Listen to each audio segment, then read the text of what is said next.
Les reliques. Qu'il s'agisse d'objets sacrés ou de parties du corps de personnages religieux, les reliques suscitent encore aujourd'hui une vénération considérable. Certaines frappent par leur étrangeté, comme la tête de Catherine de Sienne, conservée dans la chapelle Saint-Dominique de Sienne, en Italie. D'autres font l'objet d'un tel culte que des festivités leur sont consacrées. C'est le cas de la dent de Bouddha, qui a son propre temple à Kandy, au Sri Lanka. À l'intérieur du temple, qui est le sanctuaire le plus sacré du bouddhisme, les fidèles peuvent contempler une chasse en or, qui contient un coffre, qui contient 5 coffres, qui contiennent la dent. Mais saviez-vous qu'il existe dans une chapelle d'Aksum en Éthiopie une relique si sacrée, si unique, que personne au monde ne peut la voir, sauf son gardien ?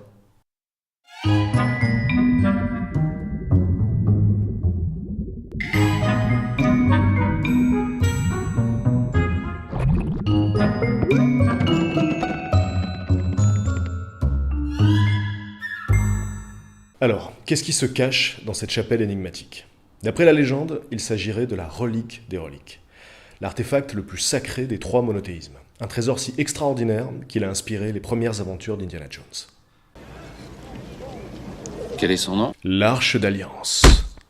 Dans l'Ancien Testament, l'Arche d'Alliance est décrite comme un coffre de bois recouvert d'or qui contient les tables de la loi, celles des 10 commandements que Dieu aurait remis à Moïse sur le mont Sinaï. Les récits bibliques lui prêtent des pouvoirs extraordinaires, comme celui de pouvoir balayer des armées. Le couvercle de l'arche est si particulier qu'un mot existe uniquement pour le définir. C'est le propitiatoire. Surmonté de 2 anges dorés à ses extrémités, ce couvercle est considéré comme le trône de Dieu sur terre. Après avoir été transporté par les Hébreux durant l'Exode, l'Arche d'Alliance, nous dit la Bible, fut placée au cœur du temple de Jérusalem par le roi Salomon.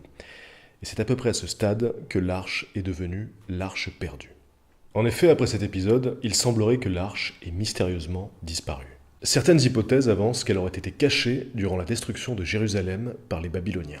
Mais l'hypothèse qui nous intéresse aujourd'hui est celle de l'Église orthodoxe éthiopienne.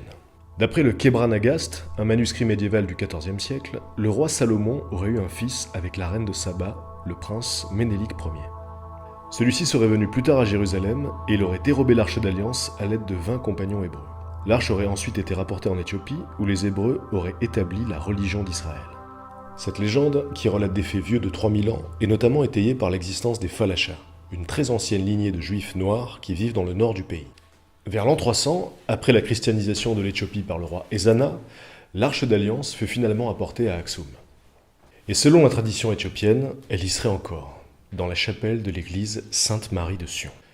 Alors, vous vous demandez peut-être pourquoi le mystère subsiste, puisqu'il suffit d'entrer dans la chapelle et regarder si l'arche est à l'intérieur. Eh bien tout simplement parce que personne au monde ne peut y pénétrer, à l'exception d'un seul homme, le grand prêtre d'Aksum, un moine dont la vie entière sera consacrée à veiller sur la relique. Jusqu'à la fin de ses jours, il ne pourra pas quitter le jardin qui entoure la chapelle et il passera ses journées à vénérer l'arche.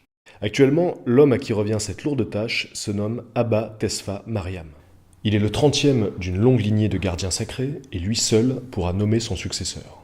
Ni le président éthiopien, ni même le primat de l'église orthodoxe, l'équivalent du pape, ne peuvent voir la relique. Ce qui n'a pas empêché de nombreux écrivains et journalistes de tenter leur chance. Dans le cadre d'un dossier consacré au mystère d'Aksum, le journaliste Paul Raphaël a eu le privilège rare de pouvoir s'adresser aux gardiens à travers la grille qui entoure la chapelle. À ces questions sur l'arche, il n'a eu qu'une seule réponse. « Je ne peux rien vous dire sur elle. Aucun roi ni aucun pape ne peuvent la voir, seulement moi. C'est ainsi depuis que Ménélik a rapporté l'arche il y a 3000 ans. » Quand l'historien anglais Dan Cruikshank a demandé ce qu'il risquait s'il voyait l'arche, on lui a répondu qu'elle déchaînerait son terrible pouvoir sur lui et qu'il serait incinéré sur le champ. Alors, si après cette vidéo, vous tenez absolument à savoir ce qui se trouve dans la chapelle d'Aksum et que vous vous imaginez déjà investir les lieux avec une escouade de ninjas pour neutraliser le gardien sacré, n'oubliez pas ce qui se passe à la fin des aventuriers de l'Arche perdue.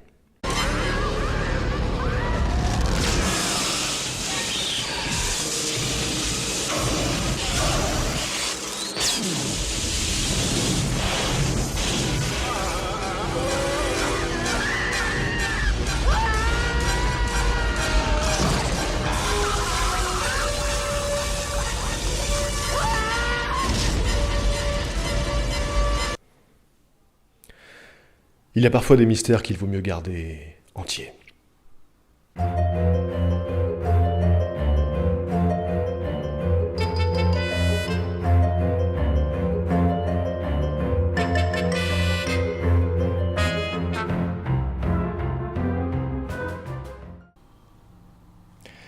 les reliques. Je l'ai envoyé dans ma tête.